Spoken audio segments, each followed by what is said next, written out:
మనం నిన్న మొన్నంతా ఈ హ్యూమన్ వరల్డ్ దాంట్లో order of reality are living a విధంగా ఈ ప్రపంచం నడుస్తోంది, ఏ విధంగా జనం బతుకుతున్నారు, ఈ ప్రపంచం అంతా నివసించడానికి ఏ విధంగా అవకాశంగా ఉంది, ఇవన్నీ చూసుకుంటూ వచ్చాం. తర్వాత నిన్న ఈ హ్యూమన్ వరల్డ్ అనేది, ఈ మానవ ప్రపంచం అనేది కలెక్టివ్ కాన్షియస్నెస్ అనమాట. ఇదంతా కలిసి అందరూ ఊహించుకుని అందరి మాదిరిగా వాళ్ళ వాళ్ళ మైండ్తో ఎవరైతే ఎలా ఊహించుకుంటారో ఆ విధంగా ఈ సృష్టింపబడింది అనేది మనం చూస్తాం. ఈ కలెక్టివ్ హ్యూమన్ మైండ్లో, హ్యూమన్ వరల్డ్లో కూడా చాలా చాలా భిన్నమైనటువంటి విషయాలు ఉంటాయి, విడివిడిగా ఉంటాయి. దీంట్లోనే ఎవరి చిన్న చిన్న మళ్ళీ ఈ పెద్ద ప్రపంచంలో చిన్న చిన్న ప్రపంచాలు, ఆ చిన్న చిన్న ప్రపంచాలు ఇంకా చిన్నవి. ఇది ఎలా ఉంటాయంటే ఊహించి ఆలోచించి సృష్టించే వాళ్ళు వాళ్ళ యొక్క మైండ్ ఎట్లా ఉంటుందో ఆ దాని ప్రకారం వారి వారి యొక్క ప్రపంచం వాళ్ళకి క్రియేట్ అవుతుంది. అయితే ఎవరి ప్రపంచం ఎలా ఉన్నా ఇవన్నీ కూడా లోపల నుంచి అనుసంధానమై ఉంటాయి. ఇప్పుడు నేనున్నాను అనుకోండి, నా ప్రపంచం నాదే. కానీ కుటుంబంలోకి వచ్చేటప్పుడు మా కుటుంబ ప్రపంచం అంత వేరుగా ఉంటుంది. అట్లాగే స్నేహితులతో వచ్చేటప్పటికి స్నేహ ప్రపంచం అంత వేరుగా ఉంటుంది. తెలిసిన వాళ్ళతో ఉండేటప్పటికి అదంతా వేరు. ఆ విధంగా ప్రతి వాళ్ళు ఎవరి ప్రపంచంలో వాళ్ళు ఉన్న ఇండిపెండెంట్ గా, బట్ కలెక్టివ్ గా అందరం ఎక్కడో చోట అనుసంధానమై ఉంటాం అన్నమాట. ఇది అట్లాగే జంతువులతోనూ, మనుషులతోనూ, ప్రకృతితోనూ ఇవన్నీ చోట్ల కూడా ఈ కలిసి ఉండటం అనేది ఈ ఒక మార్పుకి, ట్రాన్స్ఫర్మేషన్ కి ఒక దారి తీస్తుంది. ఇదంతా. ఒక బైబిల్లో చెప్పినట్టు ఒక సందర్భంలో ఈ మార్పు అనేది ఏ విధంగా రావచ్చు అంటే, మామూలుగా అయితే పులిని చూసి మేకలు, చిన్న జంతువులు ఇవన్నీ భయపడి పారిపోతాయి. కానీ మనం ఒక మన పురాణాల్లో మనం చదువుకునే ఏంటంటే ఋషుల ఆశ్రమంలో అన్ని రకాల జంతువులు వాటి యొక్క ప్రకృతి స్వభావాన్ని వదిలేసి, సహజమైన స్వభావాన్ని వదిలేసి కలిసి బతుకుంటాయని మనం ఎప్పుడు చదువుకున్నాం. ఇక్కడ కూడా బైబిల్ చెప్పిన ప్రకారం ఏదో ఒక సందర్భంలో ఈ మార్పు అనేది సంభవించి ఈ ఇప్పుడున్న ఆర్డర్ ఆఫ్ లివింగ్ ఏదైతే ఉందో, మనం ఉన్న బతుకుతున్న పరిస్థితి స్టైల్ ఏదైతే ఉందో అది కూడా మారిపోయి రేపు ఎప్పుడో వచ్చిన మేకపిల్ల దగ్గర ఒక సింహం లొంగిపోయి ఉండే పరిస్థితి కూడా రావచ్చు అని చెప్పి. అంటే ఇది డిఫరెంట్ ఆర్డర్ ఆఫ్ రియాలిటీ. దీన్ని ఒక వాస్తవం అనేది వేరే విధమైన ఒకటి, ఒక వాస్తవాన్ని మనం చూసే అవకాశం కూడా ఉంది అని చెప్పి బైబిల్లో ఇప్పుడు చెప్పుకుంది అని చెప్పి చెప్తాం. సో ఈ ప్రపంచం ఇప్పుడు మనం కనపడేటట్టుగా చూసుకున్నట్టయితే ఇది ఒక మనం ఏదైతే మన మైండ్ తో క్రియేట్ చేసుకున్నామో దాని యొక్క ప్రతిబింబం అన్నమాట. దీంట్లో ఈ ప్రతిబింబంలో మనం సృష్టించుకున్న దాంట్లో భయం అనేది ఒకటి అన్అవాయిడబుల్ కాన్సిక్వెన్స్. ఇది మనం తప్పించుకోలేనటువంటి ఒక పరిస్థితి. ఎందుకంటే మన కళ్ళలో వచ్చే ఆకారాలు, రూపాలు, గుర్తులు అవన్నీ ఏ విధంగా ఉంటాయో ఈ బయట కూడా అదే విధంగా మనకి ఆ భయం అనే దాంట్లో ఇన్నర్ స్టేట్ లో నుంచి ఆ ఇమేజెస్ అన్ని మన లోపల అంతర్గతంగా ఉన్న దాంట్లో నుంచి బయటకు వచ్చి మన కళ్ళలో ఉన్నట్టు ఎట్లా కనిపిస్తే మన కళ్ళు ఎట్లా భయపడిపోతాము. ఏదైనా కళ్ళు పీడకలు వచ్చింది అనుకోండి, పీడకలు వస్తే మనం భయపడతాం కదా. అదేదో దెయ్యాలు భూతాలు అన్ని వచ్చేస్తే మన కథ లేకపోయి ఉండి రకరకాలైనటువంటి మనకి అనుభూతులు ఉంటాయి ఆ దీంట్లో. ఆ విధంగా ఇవంతా కూడా ఈ ప్రపంచం అంతా కూడా ఆ విధంగా ఒక దాని మీద ఒకటి ఉన్నా కూడా ఈ నెగిటివిటీ అనేది కొన్ని పొరలు పొరలుగా పేరుకుపోయింది అనమాట మన మైండ్ లో. ఈ క్రియేటివ్ మైండ్ ఏదైతే మనది ఏదైతే ఉందో ఆ మైండ్ ద్వారా మనం సృష్టించుకునే ప్రపంచం ఏదైతే ఉందో అది భ్రమ మాయ అనేది అనుకుంటున్నాం కదా. దాంట్లో నుంచి ఇవన్నీ కూడా ఈ నెగిటివిటీ అనేది పొరలు పొరలుగా అలా పేరుకుపోయి కూడింది అనమాట అదంతా. సో ఎక్కువ మనం ఈ ప్రపంచంలో నుంచి ఎక్కువ చాలా మంది మానవ జాతిలో ఎక్కువ పర్సంటేజ్ కనుక ఈ భ్రమ అనే దాన్ని వదిలివేసి, భ్రమ అనే దాంట్లో నుంచి బయటకు వచ్చి, ఈ మాయ అనే దాంట్లో బయటకు వచ్చి వాస్తవాన్ని ఎప్పుడైతే గ్రహించగలుగుతామో అప్పుడు ఈ ప్రపంచం అంతా కూడా వేరే విధంగా మారిపోతుంది. ఈ ఇన్నర్ చేంజ్ అంత లోపల ఉన్న మార్పు అనేది ఈ ప్రస్తుతం సృష్టినంతా దీన్ని అది ప్రభావవంతం చేస్తుంది. అప్పుడు మనం ఒక యూటోపియన్ వరల్డ్ మనం ఏదైతే అనుకుంటున్నామో అన్ని సుఖాలు అన్ని బాగా ఉన్నటువంటి ఒక ప్రపంచాన్ని మనం ఏదైతే ఊహించుకుంటున్నామో అట్లాంటి ప్రపంచం మన కళ్ళ ముందు రావచ్చు. అయితే బుద్ధిజంలో చెప్పినట్టు ప్రతి చెట్టు, చిన్న గడ్డి గడ్డి పోచ కూడా, ఇవన్నీ కూడా ఈ తన ఎన్లైటన్మెంట్ జ్ఞానోదయం అనేది పొందుతాయి. పొందినప్పుడు ఈ సేమ్ పాయింట్స్ ఆఫ్ ట్రూత్ ఏదైతే మనం వాస్తవం అని అనుకుంటున్నామో అదే వాస్తవాన్ని అవి కూడా ఫీల్ అవుతాయి అన్నమాట. సో సెయింట్ పాల్ చెప్పినట్టు కనుక చూస్తే the whole of creation is waiting for humans. ఈ సృష్టి ఏదైతే ఉందో, విశ్వం ఏదైతే ఉందో అది ఈ మానవ జాతి మొత్తం ఆ జ్ఞానోదయం పొందటం కోసం, దాని సహజ సిద్ధమైన స్వభావ సిద్ధమైన రూపాన్ని పొందటం కోసం ఎదురు చూస్తూ ఉంది అని చెప్పి ఈ మనుషులందరూ దీన్ని బయటికి చూపించడానికి ఎదురు చూస్తా ఉంది అని చెప్తూ ఇంకేం చెప్తున్నారంటే, ఇప్పటి వరకు ఉన్న ఈ ప్రస్తుతం ఉన్న పరిస్థితి, ఈ స్థితి, ఇవాళ స్థితి ఏదైతే ఉందో అక్కడి నుంచి ఈ మనం కావాలనుకున్న ప్రపంచాన్ని సృష్టించడానికి వెళ్ళాలి అంటే ఒక ప్రసవ వేదన అనేది ఎలా ఉంటుందో ఆ విధంగా అంత కష్టపడాల్సి వస్తుందన్నమాట. ఒక సృష్టిలోకి ఒక జీవిని, ఒక బిడ్డని తీసుకురావడానికి ఒక తల్లి ఎంత ప్రసవ వేదన పడుతుందో, అది జంతువు అయినా మనిషి అయినా ఏదైనా కానీ ఇంత ప్రసవ వేదన తప్పదు. అది ఎంత ప్రసవ వేదన పడుతుందో అంతగా ఈ వ్యక్తి మన జ్ఞానోదయం పొంది బయటికి రావాలి అంటే అంతటి వేదనని అనుభవించాల్సి వస్తుంది అని చెప్తాం. ఇది నేను ఇక్కడ చూసాం. ఇక్కడి నుంచి ఇవాళ చూడాలి.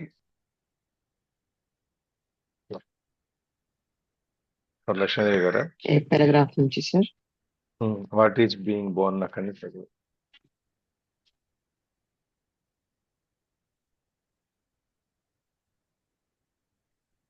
ఎవరు చదువుతున్నారు?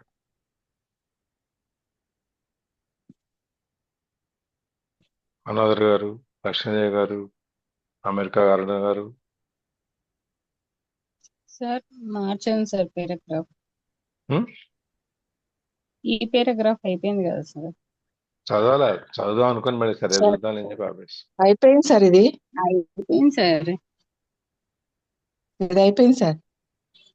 అవ్వలేదు.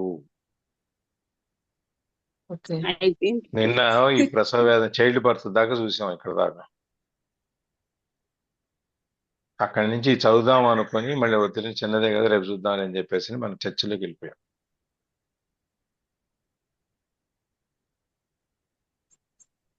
The New Testament book of Revelation అయిపోయిందా? What is being born is a new conscious, and as its inevitable inflection, a new world. This is also foretold in the New Testament book of Revelation. Then I saw a new heaven and a new earth, and for the first heaven and the first earth had passed away.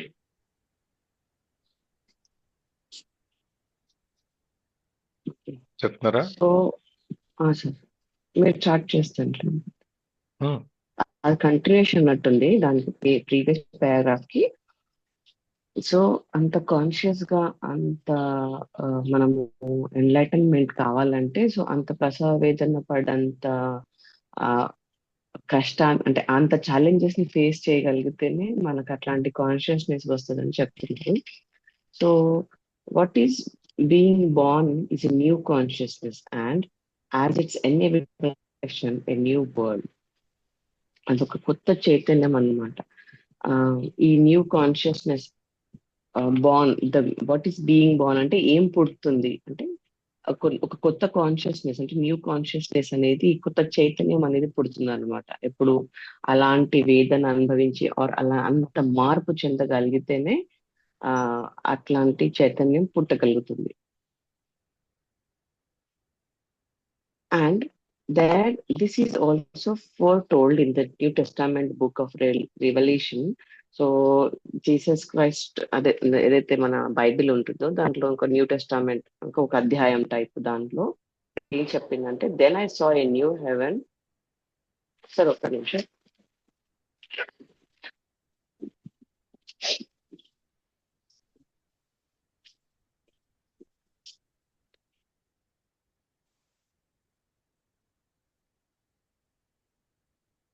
Yeah sorry. Then I saw new heaven and new earth. So ఎప్పుడైతే ఆ consciousness అనేది మనకు పుడుతుందో అప్పుడు మనకు కొత్త ప్రపంచం కొత్తగా మారుతున్నాడు. మనకు కనిపించే ప్రపంచం ఇంతకుముందు మనం చూసే ప్రపంచం వేరే. మార్పు అంటే బయట వాళ్ళ దాంట్లో కాదు, మనలో మార్పు వస్తుంది కాబట్టి. సో మనం ఈ ప్రపంచాన్ని, మనకు కనిపించే ప్రపంచాన్ని మనం కొత్తగా చూస్తాం. కనిపించేది first earth. Okay, then I saw a new heaven and new earth, for the first heaven and the first earth had passed away. ఎట్లా అంటే కొత్త ఆకాశం, కొత్త భూమి. మనం అంటే ఏదైనా ప్రతి ఒక్కటి కొత్తగా కనిపిస్తుంది ఎప్పుడు మనం ఇన్నర్ చేంజ్ అయినప్పుడు. మనకు చూడనికి మళ్ళీ అన్ని సేమ్ గా ఉంటాయి, బట్ మన ఆలోచన విధానం కానీ, మనము రియాక్ట్ ఆర్ రెస్పాండ్ అయ్యే విధానం కానీ, మనకు ఫీల్ అయ్యే విధానం కానీ, ఎవ్రీథింగ్ విల్ చేంజ్ అన్నమాట. సో అది మనకు కొత్త లైఫ్ లాగా ఉంటుంది. ఇంతకుముందు నా ఎగ్జాంపుల్ లో ఒక వన్ ఆఫ్ ద పర్సన్ కి ఎన్లైటన్మెంట్ ఎట్లా అవుతుంది, లైక్ ప్రతి ఒక్కటి మంచిది అన్న ఒక బట్లర్ మాంసం కొట్టేవాడు, వాడిని ఒకతను అడుగుతారు కదా, ఒక మంచి పీసెస్ Butcher. ఇవ్వండి అని. బుచ్చర్. Butcher. యా. సో దాన్ని మంచి పీసెస్ ఇవ్వండి అన్నప్పుడు ప్రతి ఒక్కటి మంచిది అన్నట్టు మనం ఎప్పుడైతే ఆ కాన్షియస్నెస్, ఆ ఎన్లైటన్మెంట్ వస్తుందో ప్రతి ఒక్కటి మనకు మంచిగా కనిపిస్తుంది. ప్రతి ఒక్కటి హాయిగా ఉంటుంది, ప్రతి ఒక్కటి ఈజీ గోయింగ్ ఉంటుంది. కొత్త ప్రపంచాన్ని చూసినట్టు ఉంటుంది. ఈ భూమి కొత్తగా కనిపిస్తుంది, ఆకాశం కొత్తగా కనిపిస్తుంది. సార్ చూడండి సార్, మీరు యాడ్ చేయండి. ఈ ప్రసవేదనలో నుంచి ఒక బిడ్డ ఎలా అయితే పుడుతుందో అలాగే ఇక్కడ కూడా ఈ సృష్టిలో నుంచి ఈ జరిగిన ఎన్లైటన్మెంట్ అని జరిగి దీన్ని ఇక్కడ ఒక కొత్త కాన్షియస్నెస్ తో పుట్టినప్పుడు అది ఒక కొత్త ప్రపంచం అన్నమాట. అక్కడ ప్రసవేదనలో బిడ్డ వస్తే ఇక్కడ ప్రసవేదనలు, ఈ సృష్టిలో నుంచి వచ్చే ప్రసవేదనలో నుంచి కొత్త కాన్షియస్నెస్, కొత్త చైతన్యం, లేకపోతే కొత్త స్పృహ, కొత్త ఆలోచన, కొత్త అవేర్నెస్ ఇవన్నీ వస్తాయి. అది and it's inevitable reflection, a new world. ఇది తప్పనిసరి అయినటువంటి ఒక రిఫ్లెక్షన్, ప్రతిబింబం. అది ఒక కొత్త ప్రపంచం. మనం అనుకున్నట్టు ఆ ప్రపంచంలో కొత్త ప్రపంచం ఎట్లా ఉంటుంది అంటే, అదే యూటోపియన్ వరల్డ్ అని చెప్పాను. దానికి ఎట్లా ఉంటుందంటే అక్కడ నెలకు 3 వానలు కురుస్తాయి, కరువు అనేది ఉండదు, అంతా పచ్చగానే ఉంటది, అన్ని పండ్లు ఫలాలు అన్ని రకరకాలుగా ఉంటాయి. అక్కడ పోట్లాడుకోవటాలు చంపుకోవటాలు ఉండవు. మనుషులందరూ ప్రేమతో ఆనందంగా బతుకుతారు. తిండికి అసలు తిండి ఆ తిండి అవసరమే ఉండదు, నీళ్ళు అవసరం ఉండవు, ఏ ఉండవు. అంటే ఒక స్వర్గం అని మనం ఏదైతే ఊహించుకుంటామో అట్లాంటి ఒక ప్రపంచాన్ని మనం సృష్టించుకోగలుగుతాం అనమాట, సృష్టింపబడుతుంది అనమాట ఈ విధంగా ఎప్పుడు ఈ కాన్షియస్ నుంచి. అది బైబిల్లో టెస్ట్మెంట్ లో, న్యూ టెస్ట్మెంట్ బుక్ లో, బైబిల్లో చెప్పారు దీని గురించి. Then I saw the new heaven and new earth. అప్పుడు నేను ఈ కొత్త ఒక ప్రపంచాన్ని, కొత్త భూమిని, ఈ భూగోళాన్ని, ఇవన్నీ నేను అనుకున్న ఈ అన్ని సుఖాలు, సంతోషాలతో, ఆనందాలతో కూడినటువంటి ప్రపంచాన్ని నేను చూస్తున్నాను. And first heaven and first earth had passed away. ఈ మొదట్లో మనం ఎప్పుడైతే మనం ఉన్న ఈ రిఫ్లెక్షన్లు, పాత ఈ ప్రపంచం, ఇప్పుడున్న ప్రపంచం సృష్టి ఏదైతే ఉందో అవన్నీ గతించిపోయి ఎప్పుడైతే ఈ జ్ఞానోదయం అనేది మనుషులకి జ్ఞానోదయం అనేది వస్తుందో అప్పుడు ఈ ఒక కొత్త ప్రపంచాన్ని, ఎటువంటి కర్షలు, కార్పణ్యాలు, తగాదాలు, చావులు ఇవన్నీ ఏవీ లేనటువంటి ఒక అద్భుతమైన ప్రపంచాన్ని మనం సృష్టించుకుంటున్నాము. యా.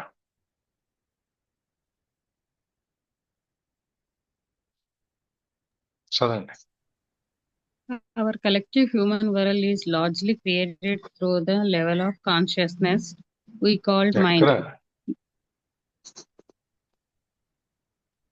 సార్ ఇది రాలేదు సార్ నాకు. ఏది but don't confuse cause and effect. ఆహా లేదు సార్, లేదు అవర్ కలెక్టివే వస్తుంది సార్, అవర్ కలెక్టివ్ హ్యూమన్, అందుకే అయిపోయింది అంట. ఏది అవర్ కలెక్టివ్ మనీ ఇదే పైదా ఇదా అవును సార్, అదే కనిపిస్తుంది స్క్రీన్ పైన. ఎప్పుడు ఇప్పుడు కూడా అదే ఉంది సార్.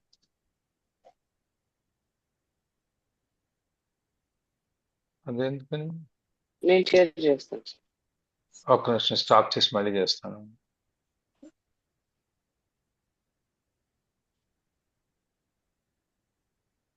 అది అది నిన్న చేశాం కదా. అందుకే అయిపోయింది అది సార్. అయిపోయిందని అంటున్నాము. ఇప్పుడు ఇంకా ఇప్పుడు వచ్చింది ఇప్పుడు సార్. వచ్చింది సార్.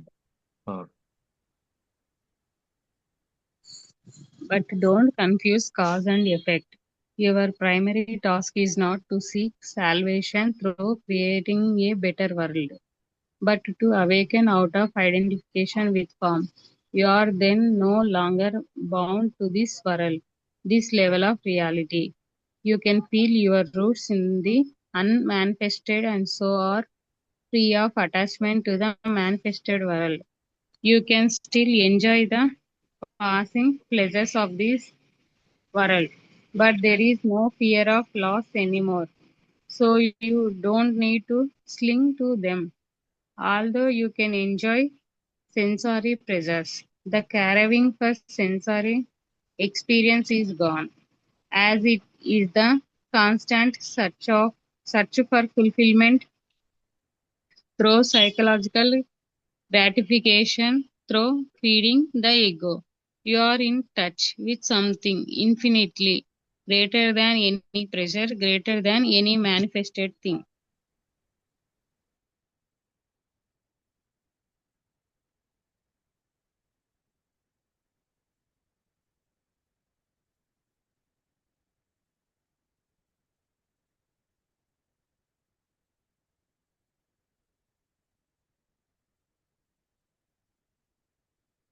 అవునా మేడం?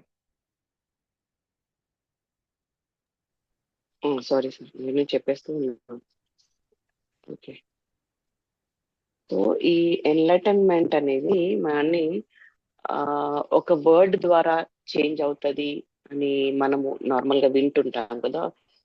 బుద్ధునికి అట్లా చెట్టు కింద కూర్చొని తను మెడిటేషన్ చేసుకుంటూ వచ్చిందని, లేకపోతే ఇప్పుడు అనుకున్న అతనికి ఒక మాట ద్వారా వచ్చింది ఎన్లైటన్మెంట్. అట్లా మనకు కూడా అట్లాగే జరుగుతుందని మనం వెయిట్ చేస్తుంటాం. But don't be confuse about that. ఇట్లా జరిగితే ఇట్లా అవుతుందా అని ఆ కన్ఫ్యూజన్ లో కాకుండా, మనం ఎట్లా చేంజ్ చేయొచ్చు ప్రపంచాన్ని, ఆర్ నేను ప్రపంచం ఎట్లా మారుతుంది, నాకు ఎట్లా తెలుస్తుంది మారినట్టు అనే కన్ఫ్యూజన్ కాకుండా, మనం ఎట్లా చూడాలి అంటే, మన ఎన్లైట్మెంట్ అంటే ఏంటంటే, your primary task is not to seek salvation through creating a better world, but to awaken out of identification with form.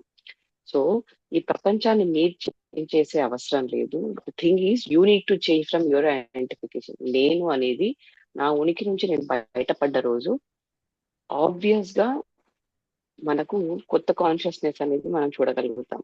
ఎప్పుడైతే నేను ప్రవీణ అనే ఒక ఐడెంటిటీ నుంచి దూరం అయినప్పుడు ఈ ప్రపంచాన్ని డిఫరెంట్ గా చూడొచ్చు.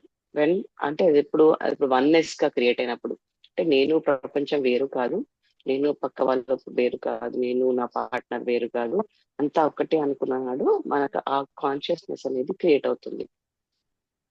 You are then no longer bound to this world, this level of reality. So అట్లా వచ్చినాడు, ఎప్పుడైతే ఆ కాన్షియస్నెస్ వచ్చినాడో మీకు ఎట్లాంటి బౌండరీస్ ఉండవు, లిమిటేషన్స్ అనేవి ఉంటాయి. నేను ఇట్లా చేయొద్దంట, ఇలా చేయాలంట అన్న మన పేరుకి తగ్గ ఐడెంటిటీస్ ఏవైతే ముడిపడి ఉంటాయో, అంటే నేను ఒక ఫీమేల్ ని, లేకపోతే నాకు ఒక ఫ్యామిలీ ఉంది, నేను ఒక అమ్మాయినని లేకపోతే కూతురని, నా ఒక ఐడెంటిఫికేషన్ కి ఉన్న లిమిటేషన్స్ కూడా అట్లాంటివి ఏం ఉండవు అనమాట.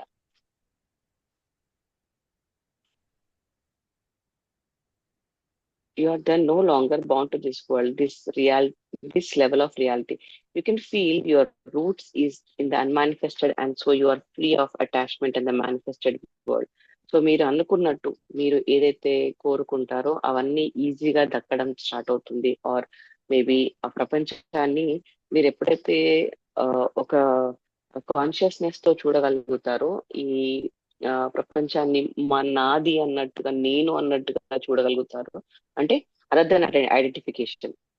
ఇప్పుడు ఇతరుల బాధ కూడా మనకు బాధలాగా తోచడం, కలగడము, ఇతరుల సంతోషం పడ్డప్పుడు మనం కూడా అలా అంతే లెవెల్ ఆఫ్ హ్యాపీనెస్ పొందడం అనేది this is a real consciousness. So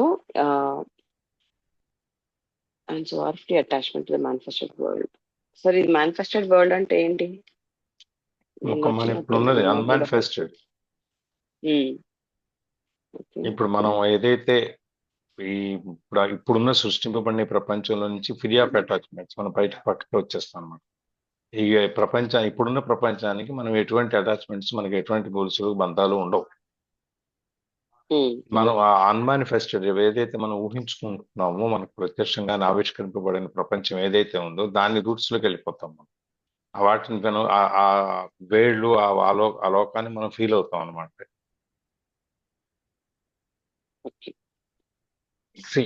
primary task ఏంటంటే ఒక కొత్త ప్రపంచాన్ని సృష్టించటం కాదు, ఇప్పుడున్న దాంట్లో నుంచి ఈ ఐడెంటిఫికేషన్, గుర్తింపు, ఒక రూపంతో నువ్వు ఏదైతే గుర్తించుకుంటున్నావో దాంట్లో నుంచి నువ్వు బయటకు వచ్చేస్తావు. నేను ఇది కాదు, అసలు నేను వేరు, ఆ అసలు నేను బయటకు తీసుకొస్తాను అనమాట. అసలు నేను అనేది నీకు బయటకు వచ్చినప్పుడు, ఎందుకంటే మనకు కొత్త వరల్డ్, కొత్త జన్మ వచ్చేసింది కదా. కొత్త జన్మ వచ్చినప్పుడు మనకు అసలైన నేను అనేది ఎవరు బయటకు వస్తున్నారు. అప్పుడు మనకి ప్రపంచంలో ఉన్న హద్దులు, సరిహద్దులు ఇవేవి మనం ఆపలేవు. ఇది ఈ వాస్తవం నుంచి, ఈ నిజం దీంట్లో నుంచి మనం పైకి వెళ్తాం. ఆ పైకి వెళ్ళినప్పుడు మనకు ఊహించని, మన ఆవిష్కరింపబడిన ప్రపంచం యొక్క రూట్స్, వేళ్ళు ఏదైతే ఉన్నాయో వాటిని ఫీల్ అవుతాం అన్నమాట. అండ్ ఇప్పుడున్న ఈ సృష్టింపబడిన ఎదురుగుండా మనకు కనిపించే ప్రపంచంలో నుంచి మనము దూరంగా వచ్చేస్తాం. ఈ బంధాలు మనని ఆపవు.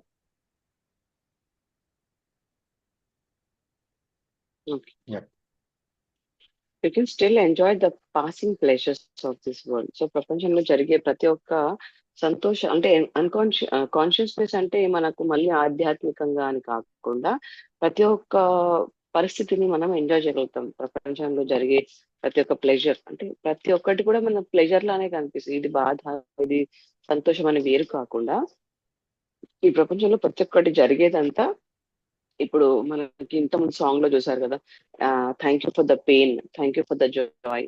అంటే మనకు పెయిన్ వచ్చినా థ్యాంక్ యూ చెప్పుకుంటాము, జాయ్ వచ్చినా థ్యాంక్ యూ చెప్పుకుంటాము. Because we are enjoying each and every phase of our life.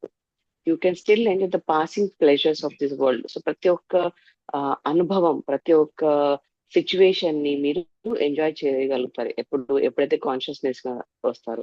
But there is no fear of loss anymore. So you don't need to cling on to them. So మనకు normal గా ఏముంటది, ఈ సంతోషం వచ్చినప్పుడు అంటే ఎంతసేపు ఉంటుందని భయం ఉంటది. లేకపోతే నార్మల్ గా అన్కాన్షియస్ గా ఉన్నప్పుడు ఆ సంతోషాన్ని జస్ట్ ఒక 2 క్షణాలు అనుభవించి మళ్ళీ ఇంకో సంతోషానికి వెతుకుతూ ఉంటాం.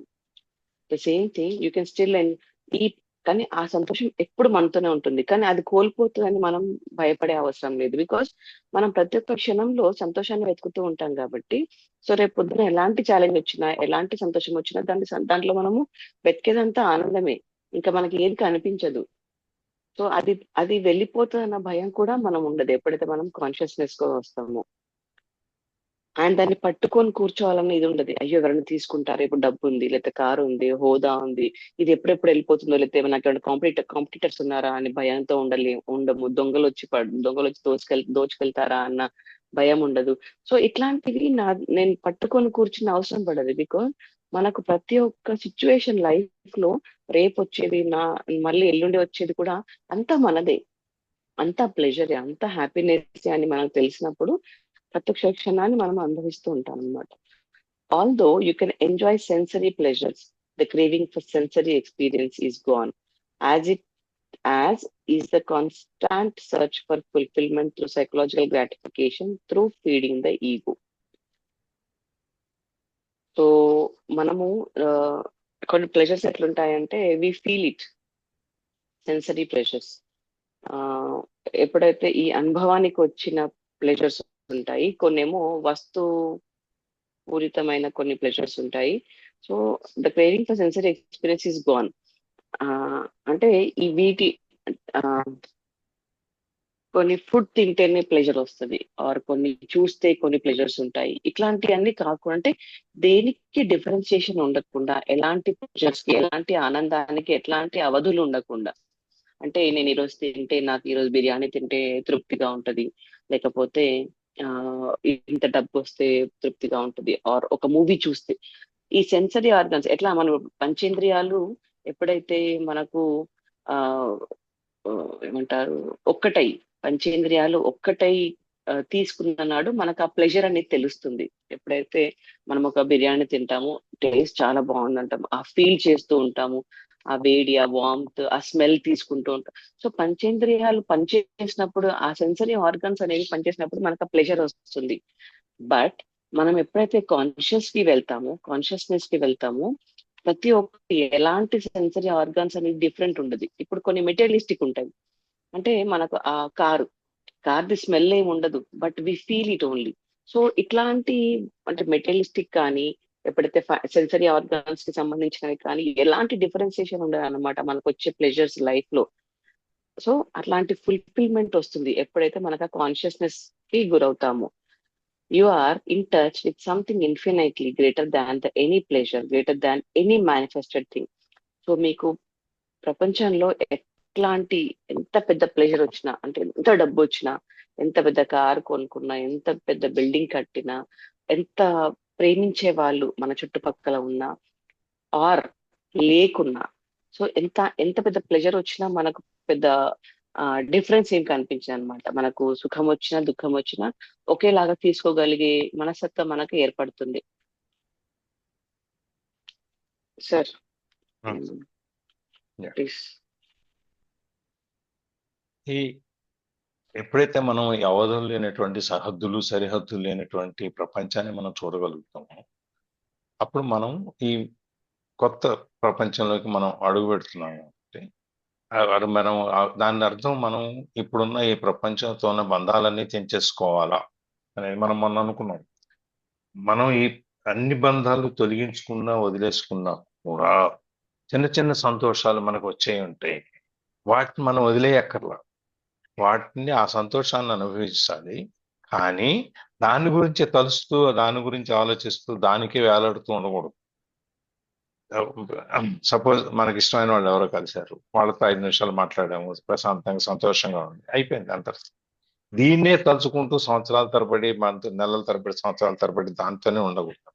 అది ఉంటే మనం మన ఇప్పుడున్న ఈ ప్రపంచంలోనే ఉన్నట్టు, బంధాలతో మనం ఉన్నట్టు దూరం అయినట్టు కాదు. అందుకని మనం ఎప్పుడైతే ఈ బంధాలన్నీ దూరం చేసుకోదలుచుకున్నామో, డిటాచింగ్ చేసుకుంటున్నామో, అప్పుడు మనకి ఈ చిన్న చిన్న సంతోషాలు ఇప్పుడున్న, ఎందుకంటే మనం ఈ ప్రపంచంలో ఈ సొసైటీలోనే బతుకుతున్నాం. ఈ సొసైటీలో ఉండేటప్పుడు మనమేం ఆత్మత్యాగం చేయట్లేదు, మనమేమి విరక్తి వైరాగ్యం తీసుకుని అడవుల్లో పోయి హిమాలయాల్లో పోయి ఉండట్లేదు. మనం ఇక్కడే ఉంటున్నాము. ఇక్కడే ఉంటూ ఈ బంధాల్లో నుంచి దూరంగా వచ్చేసి మనకి మన యొక్క ప్రపంచాన్ని మనం సృష్టించుకొని, ఆ కొత్త ప్రపంచంలో మనం ఆ జ్ఞానోదయం అయిన తర్వాత వచ్చే కొత్త ప్రపంచంలో బతుకుతుందని ప్రయత్నం చేస్తాం. అటువంటప్పుడు మరి ఇప్పుడు ఈ ప్రపంచంలో ఉన్నప్పుడు వీటన్నిటిని మనం వదిలేయటానికి అవ్వదు కదా. అందుకని చెప్పి నీకేం చిన్న ఆనందం సంతోషం వచ్చింది, దుఃఖం వచ్చింది, కష్టం వచ్చింది, లేకపోతే అయిన వాళ్ళు ఎవరు లేరు, ఏదో ఒక సందర్భంలో 2 సుఖ దుఃఖాలు, కష్ట సుఖాలు ఏవో ఒకటి వచ్చింది అనుకోండి, దాని గురించి ఆ క్షణానికి ఆ పని పూర్తి చేసేసి యువతలకు వచ్చేయాలన్నమాట. దాని గురించి మనం వేలాడుతూ చూరు పట్టుకొని వేలాడక్కర్లేదు. ఇవాళ మా అమ్మాయి ఇస్తుంది, లేకపోతే మా మనవరాలు వచ్చింది, నేను దాంతో ఆడుకున్నాను, అయిపోయింది, వెళ్ళిపోయింది. పేరెంట్స్ మళ్ళీ అటాచ్మెంట్ డిటాచ్మెంట్ ఇంకేం లేదు నాకు. మళ్ళీ అది వచ్చిన దాకా, లేకపోతే నేను మళ్ళీ దాన్ని చూసిన దాకా కూడా ఇక మళ్ళీ ఏం పట్టించుకోను. ఆ విధంగా ఎక్కడికక్కడ మనము ఈ బంధాలని, బంధవ్యాలని, ఇవన్నీ ఏవైతే ఉన్నాయో వాటిని గనక మనం లిమిట్ చేసుకుంటూ, వాటిని గనక ఆ క్షణాలతో వాటిని వదిలేసుకుంటూ వెళ్తే, ఈ కొత్త ప్రపంచం ఏదైతే ఉందో అది మనం ఈ psychological gratification and through feeding the ego, ఇవన్నీ వీటిని, ఈ ఫుల్ఫిల్మెంట్ అనేది, సంపూర్ణత్వం అనేది మనకి ఈ సైకలాజీ ఈ వీటిల్లో నుంచి కూడా మనకు ప్రస్తుతం ఉన్న సైకలాజీ ప్రకారం దీంట్లో కూడా, లేదంటే మన మానసికంగా కూడా మనం పొందొచ్చు అన్నమాట. లాస్ట్ లో మనకి చెప్పేది ఏంటంటే you are in touch with something infinitely greater than any pleasure, greater than any manifested thing. మనము ఈ అలౌకికమైన ఆనందం అనేది మనం అనుభవించేది ఈ ఐహికమైనటువంటి సుఖ సంతోషాలు ఏవైతే ఉన్నాయో దానికంటే ఎక్కువ ఎక్కడో ఉంది. అది గ్రేటర్, ఇన్ఫినిట్లీ గ్రేటర్. దాన్ని ఇంత ఎక్కువ ఇన్ని 2 రెట్లు 10 రెట్లు 100 రెట్లు అని చెప్పడానికి కాదు, ఎన్నో చెప్పలేనన్ని రెట్లు ఎంత ఎక్కువలో మన ఆనందంలో, ఆత్మ సౌందర్యంలో, లేకపోతే ఆత్మగౌరవంలో దేంట్లోనే మనం బతుకుతున్నాం. ఆత్మానందంలో మనం బతికేటప్పుడు ఈ చిన్న చిన్న సంతోషాలు ఇవన్నీ కూడా పెద్ద లెక్క కాదు, వస్తుంటాయి పోతుంటాయి అన్నమాట. ఇవన్నీ ఈ మేనిఫెస్టెడ్, ఈ ఆవిష్కృతమైన మన ప్రపంచం ఏదైతే ఉందో దాంట్లో నుంచి వచ్చే చిన్న చిన్న ఆనందాలు, సంతోషాలు, వీటన్నిటికంటే కూడా మనం మానసికంగా ఆత్మానందం మనం ఏదైతే పొందుతున్నామో అది ఎన్నో ఎన్నో ఎన్నో రెట్లు ఎక్కువ.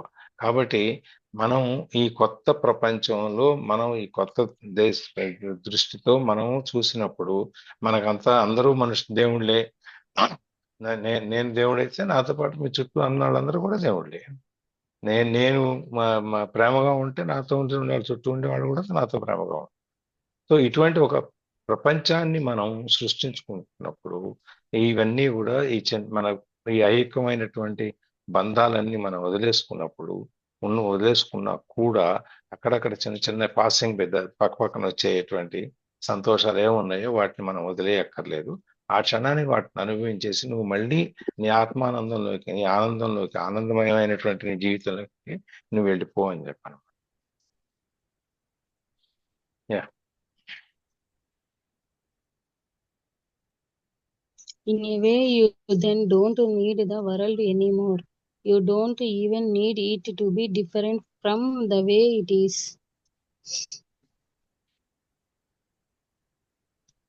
సార్ కొంచెం మీరు చెప్తారా, ఒక నిమిషం? యా, ఒక విధంగా చెప్పాలి అంటే మనం ఈ ఐహికమైన భౌతికమైన ప్రపంచం మనకు అక్కర్లేదు. ఎందుకంటే మనం అన్ని బంధాల్లో నుంచి మనం విముక్తం అయిపోయి మనం బయటకు వచ్చి అప్పుడు ఈ ప్రపంచంతో మనకు సంబంధం ఉంది, ఏమీ లేదు. You don't even need it to be different from the way it is. ఇప్పుడు ఉన్న దానికంటే అది ఇంకో భిన్నంగా వేరే విధంగా ఉండాలి అని చెప్పి కూడా నువ్వు కోరుకోక్కర్లేదు, అనుకోక్కర్లేదు. మనకు అసలు ఈ ప్రపంచం సంబంధం లేనప్పుడు ఈ ప్రపంచం ఇంకో విధంగా ఉంటే మాత్రం మనకేం సంబంధం ఉంది? ఏమీ లేదు. ఈ బంధాల్లో నుంచి మనం బయటకు వచ్చాం.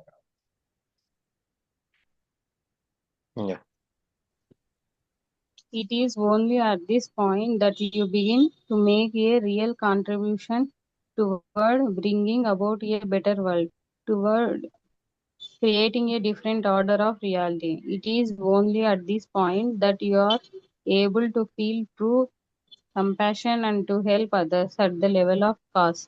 Only those who have transcended the world transcended the world can bring about a better world. So yeah, it's only at this. Sir, please. Yeah, continue. Sir, చెప్పండి సార్. చెప్పండి. It is only at this point that you begin to make a real contribution toward bringing about a better world. So ఎప్పుడైతే మనం consciousness కి వస్తాము, మన part, మనం ఇక్కడ ప్రతి ఒక్కరం ఒక రీజన్ తోని పుట్టాము అని ఒక ఎట్లయితే మనకు తెలిసిన విషయము. So we need to know that particular purpose. మన పర్పస్ ఏంటి ఈ ప్రపంచానికి వచ్చినందుకు అని తెలుసుకున్నాడు, ఆ కాన్షియస్నెస్ వచ్చినాడు, ఆబ్వియస్ గా మనకు తెలుస్తుంది. ఆ కాన్షియస్ వల్లనే మనం ఈ ప్రపంచానికి ఏదో we can make our real contribution. అంటే నిజంగా మన ద్వారా ప్రపంచానికి ఏదో ఉపయోగపడే పని చేయగలుగుతాము ఎప్పుడైతే మనం రియల్ కాన్షియస్నెస్ కి రాగలుగుతాము. Toward creating a different order of reality. So ఆ కాన్షియస్నెస్ తో కూడుకున్న ఏదైతే క్రియేషన్ ఉంటుందో అది ప్రపంచానికి డిఫరెంట్ గా పరిచయం అవుతుంది. అంటే ప్రవీణ అనే వాళ్ళు ప్రవీణ ఐడెంటిటీ కాకుండా, దో ఇట్ ఈస్ ఫిజికల్ గా నేను ఉన్నాను కాబట్టి ఆబ్వియస్ గా ప్రవీణ ఐడెంటిటీ ఉంటుంది, బట్ రియల్ కాంట్రిబ్యూషన్ అనేది ఎలా జరుగుతుంది అనేది నా ద్వారా ప్రపంచానికి తెలుస్తుంది అనమాట. బికాస్ కాంట్రిబ్యూషన్ అనేది ప్రతి ఒక్కరి వల్ల జరిగే కాంట్రిబ్యూషన్ అనేది అంటే వాళ్ళ ఆ, స్తోమత బట్టి కానీ అంటే ప్రతి ఒక్కరు ఇప్పుడు సార్ కానీ ఇంకెవరైనా ఎవరైతే ఎప్పుడు ప్రపంచానికి ఏదో చేయగలుగుతారో అప్పుడు అది డిఫరెంట్ గా కనిపిస్తుంది ప్రపంచానికి. ఎప్పుడు డిఫరెంట్ కనిపిస్తుంది అంటే వేరే వాళ్ళకు సిమిలర్ గా చేయన్నాడు. అంటే ఎప్పుడు మనం కాన్షియస్ వస్తామో ఇప్పుడు బుద్ధుడు చెప్పినట్టుగా మనకి ఇంతవరకు మళ్ళీ వేరే వాళ్ళు ఇలా చెప్పగలిగారు అని తనకి సాటిగా మనం ఎవరిని తీసుకోలేము. తన తన ప్రీచింగ్స్ వేరా, జీసస్ వి వేరా, ఆర్ ఇంకెవరైనా తీసుకుంటే అట్లా ఎవరి టీచింగ్స్ కానీ ప్రీచింగ్స్ కానీ అలా సెపరేట్ గా ఉంటుంది. సో మన ఐడెంటిఫికేషన్ అనేది మనకు ఖచ్చితంగా ఉంటుందన్నమాట ఎప్పుడైతే మనం కాన్షియస్నెస్ వచ్చి మన రియల్ కాంట్రిబ్యూషన్ అనేది చేసినాడు. It is only at this point that you are able to feel true compassion and help others at the level of cause. So ఈ కరుణ అనేది మనకు రియల్ గా ఆ పాయింట్ నుంచి స్టార్ట్ అవుతుంది. ఎప్పుడు మన ఆ కంపాషన్ అప్పుడే మనము ఈ డీపర్ నుంచి అంటే మన ఇన్నర్ హార్ట్ నుంచి మనము ఆ కరుణ అనేది చూపించగలుగుతాము ఈ ప్రపంచానికి. And help others at the level of cause. So ప్రతి ఒక్కరికి ఎనీ రిక్వైర్డ్ టైం మనము మన రియల్ కంపాషన్ ని, రియల్ కరుణని చూపించగలుగుతాం ఎదుటి వాళ్ళకి. Only those who have transcended the world can bring about a better world.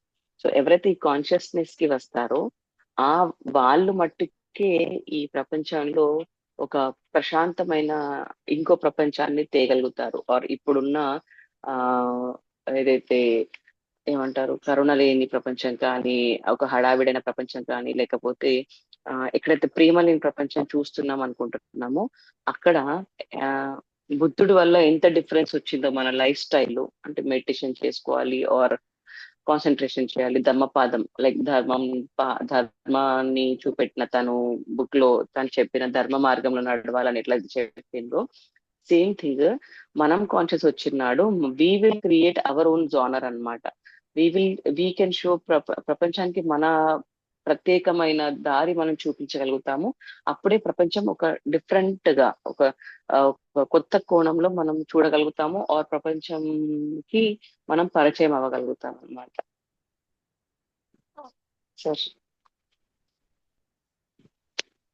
ఇట్లా ఎప్పుడైతే మనము ఈ ప్రపంచంతో మనకి ఎటువంటి సంబంధాలు లేవు, మన అన్ని బంధాలు తెంచేసుకుని ఈ ప్రపంచంలో ఉంటున్నాము అని చెప్పి మనం అనుకుంటాము, ఈ సంబంధం లేదు, ఈ ప్రపంచంతో మనకి ఎప్పుడు సంబంధం లేదు, అప్పుడు ఇది ఒక నిజమైనటువంటి కొత్త ప్రపంచాన్ని, ఆ ఉన్నతమైన గొప్ప ప్రపంచాన్ని సృష్టించడానికి మనం చేసే మన వంతు వాటా.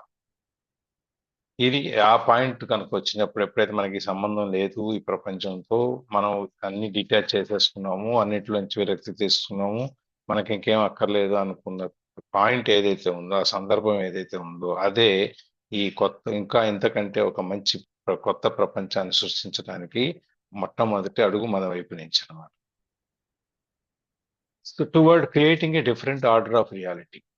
ఇప్పుడు మనకున్న ఆర్డర్, వరుస క్రమం ఏదైతే ఉందో, పద్ధతి ఏదైతే ఉందో, మనం ఇప్పుడు అనుభవిస్తున్నాం. మనకు కొన్ని ఈ మనుషులందరూ ఈ విధంగా, లేకపోతే ఈ ఖండాల్లో ఉన్న వాళ్ళు ఈ విధంగా, లేకపోతే ఇదిగో ఈ అడవుల్లో ఉండేవాళ్ళు ఈ విధంగా, లేదా ఈ జంతువులన్నీ ఈ విధంగా అని ఒక ఆర్డర్ అనేది ఒకటి ఉంది మనకి, ఒక క్రమం అనేది ఒకటి ఉంది మనకి.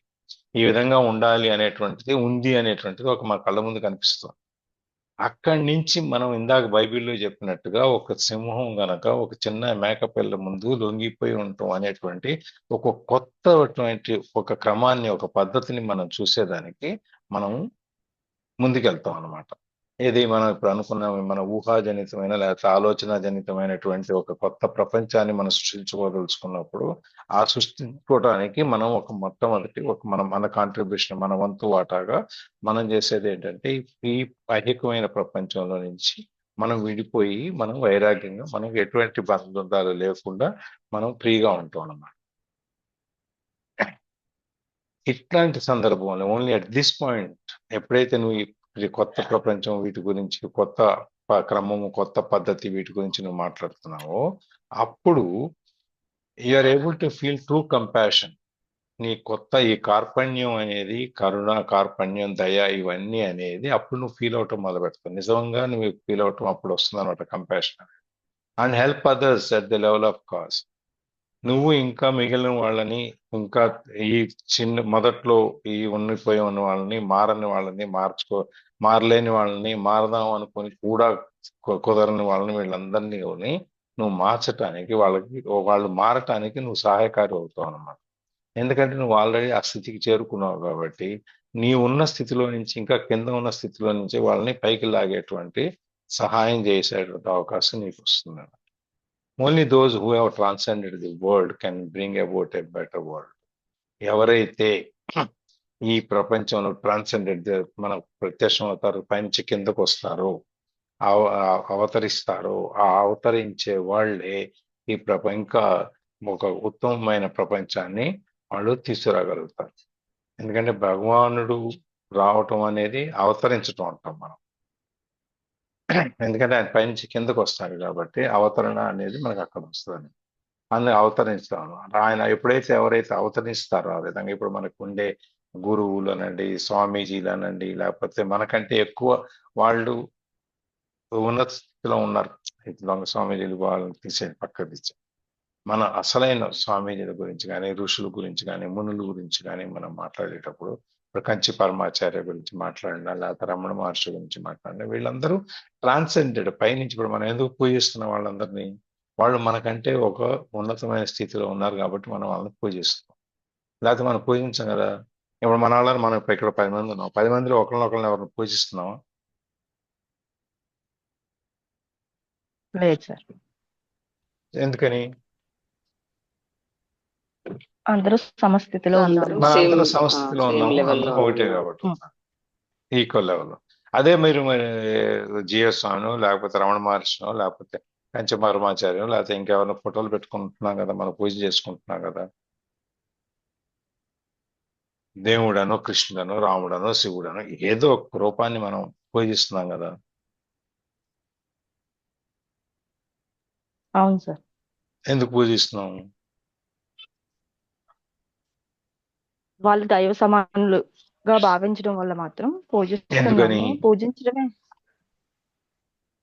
ఆ, వాళ్ళు ఈ ప్రపంచంలోకి వచ్చిన తర్వాత వాళ్ళ కోసం సమాజం కోసం వాళ్ళు చాలా త్యాగం చేశారు. అండ్ సమాజంలో మార్పును కానీ బ్లెస్డ్ గా ఆ చూసారు కాబట్టి, చాలా వాళ్ళు ఇచ్చారు కాబట్టి మనక ప్రపంచానికి. వాళ్ళు మనకంటే ఒక ఉన్నతమైన స్థితిలో ఉన్నారు కాబట్టి, ఆ ఉన్నతమైన స్థితిలో ఉండి మనని ఉద్ధరించడానికి వచ్చి మనకు చెప్పి, మనకి బాబు ఇలా ఉండండి రా, ఇలా చేయండి రా అని చెప్పి ఉద్ధరించడానికి వచ్చారు కాబట్టి వాళ్ళని మనం పూజిస్తాం. అంతేనా? అవును సార్. కాకపోతే అసలు వాళ్ళు ఎవరైతే హానెస్ట్ పర్సన్స్ ఉన్నారో వాళ్ళ ఫోటో చూసినా కానీ, అట్లీస్ట్ మొబైల్లో స్క్రోల్ అయ్యే ఫోటో చూసినా ఒక ఎనర్జీ ఫ్లో అవుతూ ఉంటుంది సార్. మనం గుడికి వెళ్ళినప్పుడు ఒక విగ్రహమూర్తిని చూసి దర్శనం చేసుకున్నప్పుడు ఎలా ఎనర్జీ ఫ్లో అవుతుందో, ఇప్పుడు లహరి మహాశయ కానీ, అఫ్ కోర్స్ ఒక్కొక్కరికి ఒక్కొక్క జోన్ ఉంటదేమోనండి. అలా మహత్తర్ బాబాజీ గారు కానీ ఇలా ఎవరినైనా చూసినప్పుడు, అది మొబైల్లోనే చూసినా కానీ ఎనర్జీ ఫ్రీక్వెన్సీ ఎందుకు ఫ్లో అవుతుందా అనేది మనకు తెలియదు. అంటే మనం కూడా అక్కడ కనెక్ట్ అయ్యాం. అది ఇప్పుడు అంటున్నారు కదా, అవేర్నెస్ తో ఉంటే కనుక కనెక్ట్ అవుతాం అన్నట్టు. మరి నార్మల్ చాలా చూస్తాము, నిద్ర లేచిన దగ్గర నుంచి నిద్ర వరకు ఎన్ని చూసినా ఆ ఫ్రీక్వెన్సీ, ఆ ఎనర్జీ ఫీల్ అవ్వము.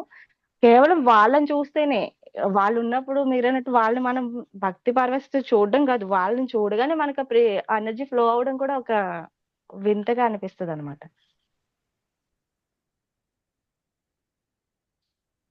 ఎందుకంటే వాళ్ళు ఈ ప్రపంచాన్ని ఇంకా మంచిగా, ఇంకా బాగా ఉన్నతంగా చేయటానికి వచ్చిన వాళ్ళు.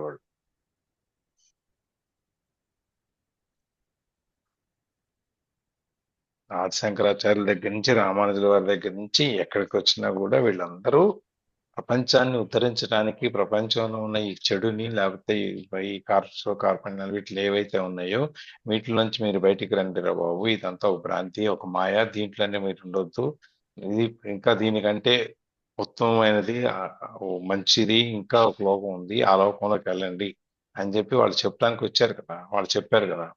అందుకని చెప్పి మనకు వాళ్ళని చూడంగానే అటువంటి ఒక ఆ గౌరవభావము, భక్తిభావం ఏదో జరుగుతుందో దానివల్ల మీకు వైబ్రేషన్స్ అనేది, పాజిటివ్ వైబ్రేషన్స్ అనేది మనకు వస్తాయి. ఒక్కొక్క స్థలానికి ఒక్కొక్క శక్తి ఉంటుంది, ఒక్కొక్క వ్యక్తికి ఒక్కొక్క శక్తి ఉంటుంది. అవి మనం ఆ ఆ ఫ్రీక్వెన్సీలోకి వెళ్ళినప్పుడు వాటి వల్ల మనం ప్రభావితం అవుతాం.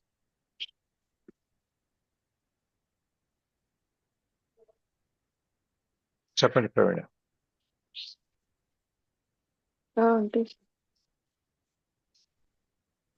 సో ఈ కొత్త వరల్డ్ అనేది, కొత్త ప్రపంచం అనేది only those who have transcended, ఆ ప్రపంచంలో నుంచి అవతరించిన వాళ్ళే ఈ ప్రపంచాన్ని ఇంకా మంచిగా మార్చడానికి వాళ్ళు ప్రయత్నం చేస్తారన్నమాట. అది ఇక్కడికి వాళ్ళకి ఆపుదామా? ఇంకొంచెం టైం అయిందిగా, ఇది పెద్ద పారాగ్రాఫ్ ఉంది.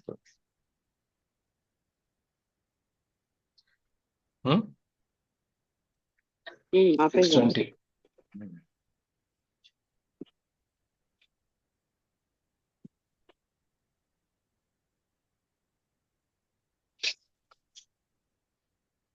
చెప్పండి, షేరింగ్స్ ఏమైనా ఉంటాయి?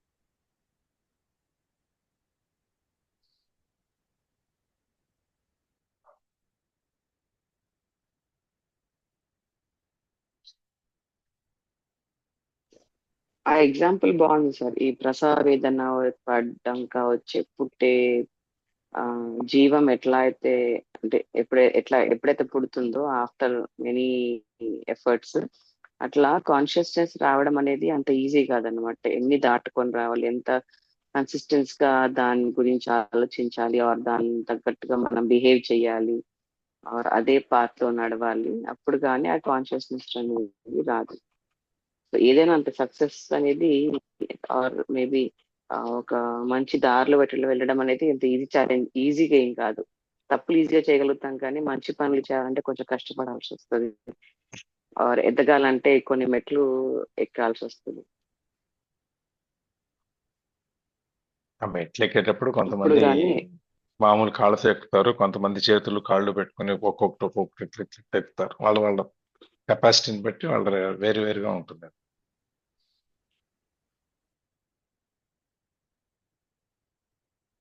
కానీ అది ఆ అవేకనింగ్ లేదా ఎన్లైటన్మెంట్ అది పొందాలి అంటే ఊరికే రాదు, కష్టపడాల్సిందే. మనకి లివ్ లైక్ ఏ మాంక్లో చెప్పలా, వాళ్ళు ఒకే దాని మీద ఒక తాడి మీద ఒక గుడ్డ, ఒంటి మీద ఒక బట్ట ఉంటుంది, ఇంతవరకు వాళ్ళకి ఇంకేం ఉండవు, కింద పడుకుంటారు. అవన్నీ రకరకాలన్నీ అప్పుడు వర్ణించారు కదా అక్కడ, అందులో థింక్ లైక్ ఏ మాంక్లో. గుర్తులేదు ఎవరికి? అంటే సింపుల్ లైఫ్ లీడ్ చేయమని చెప్తారా?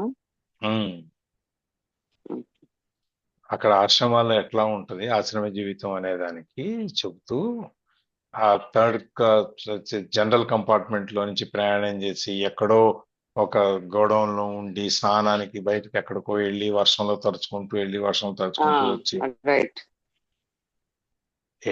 అంటే ఆ ఛాలెంజ్ ని కూడా ఈజీగా తీసుకున్నారు, అంటే హాయిగా తీసుకున్నారు. అంత బురద ఉన్నా, అంత తడి ఉన్నా, స్నానం చేయాల్సిన అవసరం లేకున్నా, but he did his activities.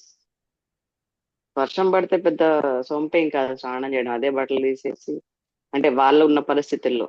But అయినా ఆ బురదలో నుంచి నడుచుకుంటూ వెళ్ళి మళ్ళీ స్నానం చేసి వచ్చి మళ్ళీ బురద అయ్యి కూడా అతను చేయాల్సిన పని చేశారు అన్నమాట. ఇప్పుడు ఆ ఈ ఇస్కాన్ వాళ్ళ దాంట్లో చూసుకుంటే సార్, ఖచ్చితంగా మార్నింగ్ ఈ టైంకి లేవాలి అంటే అది కావాలని చేస్తారా? అంటే కావాలని సెన్స్ ఖచ్చితంగా చేయాలని ఎప్పుడైతే వాళ్ళు రూల్స్ పెడతారో, ఇప్పుడు మా పిన్ని తను దానిలోనే మార్నింగ్ ఖచ్చితంగా 5 o'clock ఏ టైం సంథింగ్ లేచి ఇన్ని మాలలు తిప్పుకోవాలి అని. ఆ మాలలు తిప్పుకునే క్రమంలో వాళ్ళకు ఒక రికార్డింగ్ ఉంటది. అది ఎంత ఫాస్ట్ గా ప్లే అవుతుంటది అంటే, ఐ డోంట్ నో, నేనైతే కాన్సన్ట్రేట్ చేయలేను ఫర్ షూర్. ఏదైనా కాన్సన్ట్రేట్ చేయాలంటే ఒక పద్ధతి, ఒక స్లోనెస్ కానీ, ఒక పట్టిన స్పీడ్ కానీ ఉంటది.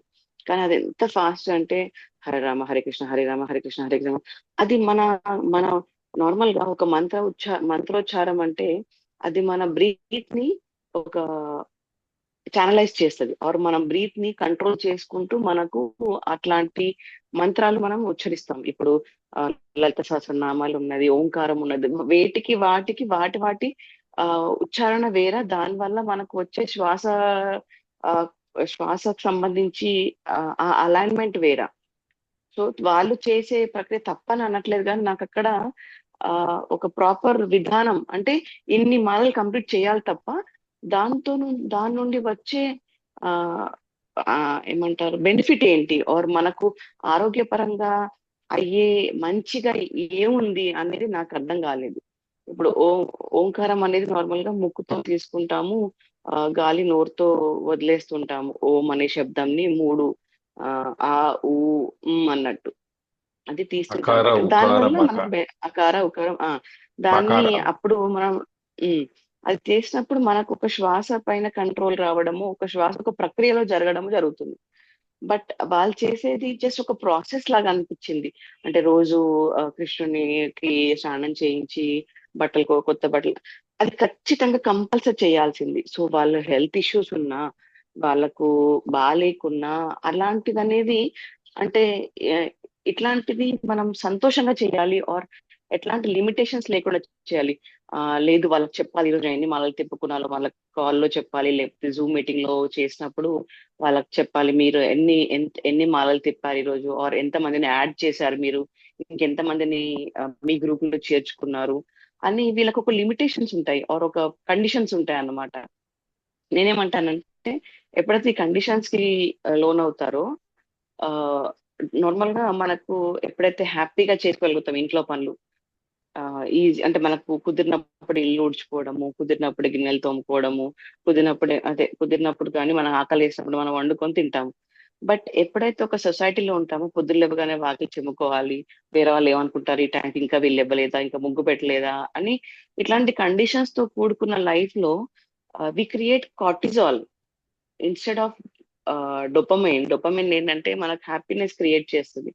బట్ ఈ కార్టిజాల్స్ తోని, కండిషన్స్ తోని, లిమిటేషన్స్ తోని మన లైఫ్ స్పెషల్లీ ఫీమేల్స్ కి ఏమవుతుందంటే దీని వల్ల వాళ్ళకి స్ట్రెస్ ఎక్కువ అవుతుంది.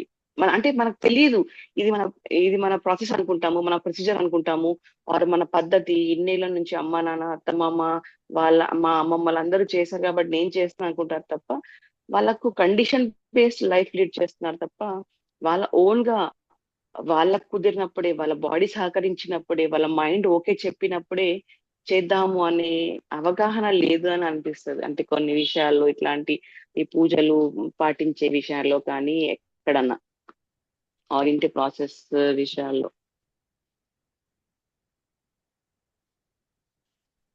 అంటే this is my opinion. Yeah అంటే ఇప్పుడు మన పని మన ఇష్టం వచ్చినప్పుడు ఎప్పుడైనా చేసుకోవచ్చు. ఇప్పుడు మీకు ఇల్లు ఉడ్చుకోవడానికి మూడు లేదు, సాయంత్రం ఉడ్చుకుంటారు, లేకపోతే పొద్దున్నే బ్రష్ చేసుకోవాలనిపించలేదు రాత్రి చేసుకుంటారు, లేకపోతే ఇంకోటి మీరు రోజు చేసే కార్యక్రమాలు ఏవైతే ఉన్నాయో అవి మీరు ఎప్పుడెప్పుడో మీకు ఇష్టం వచ్చినప్పుడు మీరు చేసుకుంటూ వెళ్ళారు అనుకోండి, అప్పుడేమవుద్దంటే ఒక పద్ధతి, ఒక క్రమశిక్షణ అనేది రాదు. క్రమశిక్షణ అంటే ఏంటి?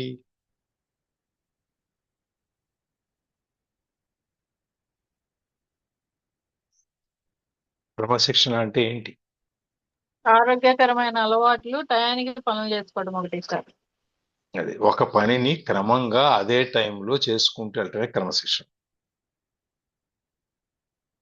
ఆ క్రమాన్ని గనక మనము చేయకపోతే, ఆ క్రమంలో పొద్దునే లేచి బ్రష్ చేసుకుని, స్నానం చేసి, పూజ చేసుకుని, వంట చేసుకుని, తిని, ఈ విధంగా మీ టైం టేబుల్ ఏదైతే ఉందో ఆ టైం టేబుల్ ప్రకారం చేయకుండా మీరు పొద్దున్నే టిఫిన్ తినేసి, మధ్యాహ్నం ఎప్పుడు పూజ చేసుకుని, రాత్రికి ఎప్పుడు స్నానం చేసి అనేటువంటిది అసలు ఆ సిస్టమ్ ఆలోచించండి మీరు. మళ్ళీ రేపు ఇంకో రకంగా ఉంటుంది, ఎల్లుండి ఇంకో రకంగా ఉంటుంది, రోజుకో రకంగా చేసుకుంటూ వెళ్తే మీరు మీ యొక్క జీవితం అనేదాన్ని, అంటే రోజువారీ జీవితం అనేదాన్ని మీరు ఏ విధంగా లీడ్ చేస్తున్నారు?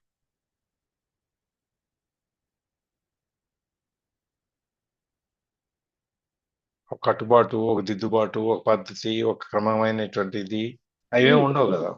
అది చెయ్యాలి, బట్ కండిషన్ బేస్ చేసుకోకూడదు. లైక్ ఇప్పుడు అయితే ఒకరు ఇప్పుడు ఇస్కాన్ లో మీరు ఇస్కాన్ లో చెప్పిన జాయిన్ అయ్యారు కాబట్టి మీరు చెప్పిన దాని ప్రకారం ఆ ఇస్కాన్ లో కానీ లేకపోతే రామకృష్ణ మిషన్ లో కానీ వీళ్ళందరూ పొద్దున్నే పలానా టైంకి లేవాలి, పలానా టైంకి చేయాలి, పలానా టైంకి ఇది ఉండాలి అని ఎందుకు చెప్తారు అంటే ఒక క్రమశిక్షణ అనేది అలవాటు చేయడానికి. వాట్ యువర్ హ్యాబిట్స్, మీ అలవాట్లు ఏదైతే ఉన్నాయో అదే మీ భవిష్యత్తు నిర్ణయిస్తుంది. నిన్న చెప్తున్నాం, ఒక ఆలోచనలో నుంచి పదము, ఆ పదంలో నుంచి చర్య, ఆ చర్యలో నుంచి అలవాటే మీ భవిష్యత్తు. మీ భవిష్యత్తుని మీరు మార్చలేకపోవచ్చాము కానీ మీ అలవాట్లు మార్చుకోవటం వల్ల మీ భవిష్యత్తు మారిపోతుంది. మీకు పొద్దున్నే లేచి ఒక సిస్టమేటిక్గా ఒక పద్ధతి ప్రకారం మీరు జీవితాన్ని గడుపుతున్నారు అనుకోండి, మీ భవిష్యత్తు ఎలా ఉంటుంది? అదే విధంగా ఉంటుంది. అదే ఒక పద్ధతి లేకుండా నాకు ఇష్టపద్ధతి పొందినట్టు మన అలవాట్లు ఉన్నాయనుకోండి, అప్పుడు మన భవిష్యత్తు కూడా అలాగే ఉంటుంది.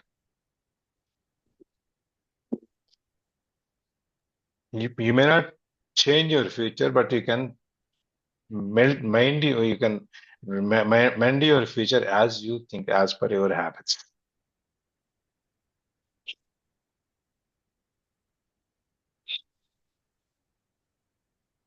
లలిత ఏదో చెప్తాం అనుకుంటున్నా. 2 వెర్షన్స్ ఉంటాయి సార్. ప్రవీణ మ్యామ్ చెప్పింది కరెక్టే అండ్ మీరు చెప్పింది 100% కరెక్టే. ఒకటి కావాలనుకుంటే ఇంకొకటి వదులుకోవాలా, అడ్జస్ట్ చేసుకోవాలా అన్నట్టు. ఇది ఒకసారి నేను అడిగానులే మాస్టర్, నాకు ఎనీ టైం 10 years బ్యాక్ అనమాట, మెడిటేషన్ సిట్టింగ్ లో కూర్చోవాలని అనిపిస్తా ఉండేది. ఇంటి పనులన్నీ అలానే ఉంటాయి. అప్పటికి సపరేట్ అయిపోయాం అత్తయ్య వాళ్ళు మేమును. ఒక మాస్టర్ని అడిగాను, నాకు ఇలా సిట్టింగ్ లో కూర్చోనిపిస్తుంది కానీ ఇంటి పని అంతా అలానే ఉంటది కదా, ఏం చేయాలి అని. ఏం కదమ్మా, నువ్వు మీ అత్తగారితో ఉంటావు, విడిగా ఉంటావు అన్నారు. సపరేట్ కదా, అయితే నీకు ఏదైతే బాధ్యత అర్జెన్సీ ఉంటుందో, అదే పిల్లల్ని పంపడము, హస్బెండ్ పంపడము, అది మెయిన్ చేసేసుకో. తర్వాత నువ్వు ఒక 1 or 2 hours నీకు ఎంత టైం మెడిటేషన్ కూర్చోండి అంత టైం కూర్చో. ఆ తర్వాత చేసుకో ఇంటి పనులు అవి. ఎందుకంటే మెయిన్ నేను ఇంటి పనులన్నీ చేసుకున్న తర్వాత చేసుకోవచ్చు, కానీ 12 అయిపోతుంది పిన్ టు పిన్ మొత్తం చేసుకునేటప్పటికి. ఆ 12 o'clock టైర్డ్ అయ్యి మెడిటేషన్ సిట్టింగ్ లో కూర్చోాలనిపించదు, బాడీ రిలాక్స్, మరి పడుకోవాలని అనిపించకపోతే సిట్టింగ్ లో కూర్చోవడానికి కొంచెమైనా ప్లెజెంట్ మోడ్ ఉండాలన్నమాట. శరీరం అలిసిపోయిన తర్వాత మెడిటేషన్ కూర్చోవాలని అనిపించదు అని అడిగితే ఆయన అలా చెప్పారనమాట. కానీ డిసిప్లిన్ మోడ్ లో చిన్నప్పటి నుంచి కూడా అలవాటు అవ్వాలి. చిన్నప్పుడు అమ్మ వాళ్ళ ఇంటి దగ్గర ఏ పని చేయని ఇదిలో పని అంటే కొంచెం బాధ, ఇబ్బంది అవన్నీ కొత్తలో ఉంటాయి అనమాట. అదే చిన్నప్పటి నుంచి డిసిప్లిన్ మోడ్ లో ఉన్నట్లయితే అది కష్టం, ఇబ్బంది అసలు అనిపించదు. ఎర్లీ మార్నింగ్ ముందు టోటల్ పిన్ టు పిన్ చేసేసుకుంటే, ఇప్పుడు ఒక ప్రయాణం ఉంది అంటే కనుక 6 o'clock or 7 o'clock బయటకు వెళ్ళాలంటే నార్మల్ డేస్ లో 10 or 11 o'clock చేసుకునే పని కూడా ఆ రోజు 6 o'clock అయిపోతుంది, లేదా 7 o'clock క్లియర్ అనమాట. అలా ఎందుకు వేరియేషన్ వస్తుందంటే జస్ట్ మనం మెంటల్ గా ఫిక్స్ అవ్వడం వల్లే. ఇంటి దగ్గర ఉంటాం కదా, తాతయ్యగా చేసుకోవచ్చు అన్నట్టు. అదే బయటకు వెళ్తే సేమ్ టైం ఒక 2-3 hours టోటల్ పని అంతా అయిపోతుంది. అది హ్యాండిల్ చేస్తే కనుక ఇది అవుతుంది. కానీ ఈ డిసిప్లిన్ మోడ్ లోనే వెళ్తే కనుక కొత్త కోణంలో, కొత్త యాంగిల్లో మన లైఫ్ ని టర్న్ చేయాలంటే అవే పని కాదు.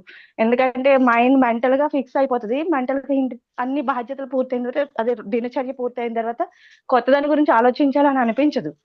సమ్ ఎగ్జాంపుల్ నేను చూస్తున్నాను నా ఫ్యామిలీ వెర్షన్స్. ఒక పర్సన్, ఆవిడ వాళ్ళ ఇంట్లో పెళ్ళి ఉన్నప్పటికీ కూడా ఆ రోజువారి బట్టలు ఏవైతే ఉంటే వాష్ చేసి ఎర్లీ మార్నింగ్ 7 o'clock ఆరేయాల్సిందే. మిగతా వాళ్ళందరూ వాళ్ళ ఇంటికి వెళ్ళి వాళ్ళు అఫ్ కోర్స్ పెళ్లి అనేటప్పటికి 4 కుటుంబాలు కలిపి ఉండాలి కదా, వేరే వాళ్ళందరూ వాళ్ళ పనులు వదిలేసుకుని వచ్చి వీళ్ళ ఫ్యామిలీలో స్పెండ్ చేస్తుంటే, ఆవిడ మాత్రం ఆవిడ పనులు ఈచ్ వన్ కూడా వదలన్నట్టు. ఆవిడ వేరే కొత్త యాంగిల్ వాళ్ళ లైఫ్ ఉంటదంటే ఉండదు. ఒక 2 పిల్లలు, ఒక లైఫ్, ఆవిడ ఏదైతే లైఫ్ జర్నీ ఉంటుందో అందులోనే ఉంటది అన్నట్టు. మనం ఒకటే యాంగిల్లో ఉన్నట్లయితే కనుక ఒక మోస భావన లాగా ఎదుటి వాళ్ళకి కనిపిస్తుంది. ఒక కొత్త యాంగిల్ వాళ్ళు యాక్సెప్ట్ చేయరు, డైజెస్ట్ చేసుకోరు, అంగీకరించరు, అది ఆహ్వానించరు వాళ్ళ లైఫ్ లో. కాబట్టి కొన్ని సందర్భాలకు అనుగుణంగా ఒక్కొక్కసారి అదే దినచర్యని పూర్తిగా ఉండిపోవాలి అని అంటే ఉండాలి. కానీ ఒక్కొక్కసారి దినచర్యని వదలాల్సి వచ్చిన అంటే పూర్తిగా వదిలేయమని కాదు, దీన్ని నెగ్లెక్ట్ చేయాలని కూడా కాదు. వేరే అంతకన్నా ఇంపార్టెంట్ సిచ్యువేషన్ అక్కడ ఏదైనా ఉన్నప్పుడు దాన్ని హ్యాండిల్ చేసుకుంటేనే దినచర్యను కూడా కొనసాగించినప్పుడు లైఫ్ ని కొత్తగా వేరే వెర్షన్ లో టర్న్ చేయాలంటే రెండింటిని బ్యాలెన్స్ చేసుకున్నప్పుడు మాత్రమే ఒక యాంగిల్లో మన లైఫ్ ని మనం టర్న్ చేసుకోగలుగుతాం. అర్థమైతే ఓకే, అర్థం కాకపోయినా ఓకే. థ్యాంక్ యూ అండి.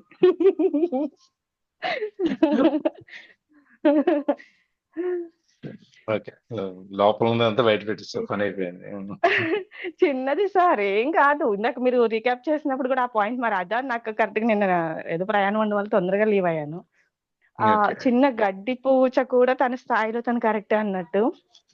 ఇది కూడా ఒకసారి అడిగితే మాస్టర్ చెప్పారు, సార్ చిన్న గడ్డి పువ్వు ఉంటుంది కదా, తన స్థాయి, అదే పక్కనే ఒక కలువ పువ్వు ఉంటుంది, అది చాలా గొప్ప స్థితిలో ఉంటది. కలువ పువ్వు స్థాయి చాలా పెద్దది కదా, గడ్డి పువ్వు చిన్నది కదా అని అంటే, కాదమ్మా దేని స్థాయిలో అది కరెక్టే ఉంటది.